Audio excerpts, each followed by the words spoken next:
Assalamualaikum warahmatullahi wabarakatuh. Nami abdi Amalia Rama Karim, kelas 12 MIPA 4.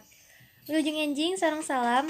Mimiti hayu urang sami-sami ngadoa sareng ngucap syukur kadirat Allah Subhanahu wa taala anu parantos masihan kurnia sareng hidayana pikeun urang sadayana tiasa ngumpul dina enjing nu cerah ieu. Kanu dipihormat kepala sekolah, guru-guru sareng rerencangan sadayana nu abdi resep. Di dieu abdi bakal ngadamel biantara ngeunaan pentingna ngajaga kabersihan lingkungan. Kebersihan mangrupikeun kaayaan lingkungan anu bersih sareng bebas tina sagala rupa jenis kokotoran. Di masa pandemi ieu, kebersihan mangrupikeun hal anu penting dipiartoskeun.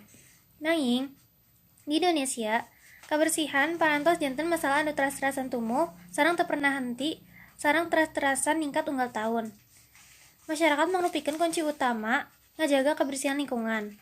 Nanging, masyarakat anu tiasa ngandalikeun masalah kebersihan kusabab kurang kasadaran bikin ngajaga lingkungan anu bersih anu bakal mangaruhan langsung kana kesehatan pribadi. Tempat pembuangan sampah teu pernah dianggo sareng diurus secara leres. Balukarna sagala rupa jenis panyawat, sumping sareng virus langkung gampil nempel dina awak. Rak kitu, hayu urang bebarengan ngajaga lingkungan tetap bersih. Orang sadayana kedah ngartos pentingna ngajaga kebersihan lingkungan. Dina hal ieu, pemerintah sareng masyarakat dipiharap tiasa gawe bareng dina ngajaga kebersihan lingkungan pikeun nyiptakeun lingkungan anu bersih sareng sehat. Meran eta ukur abdi tiasa nyarios, kurang leuwihna tanapi aya dipikaresepen pikeun anjeun hapunten pisan. Hatur nuhun kana paratosanana. Wassalamualaikum warahmatullahi wabarakatuh.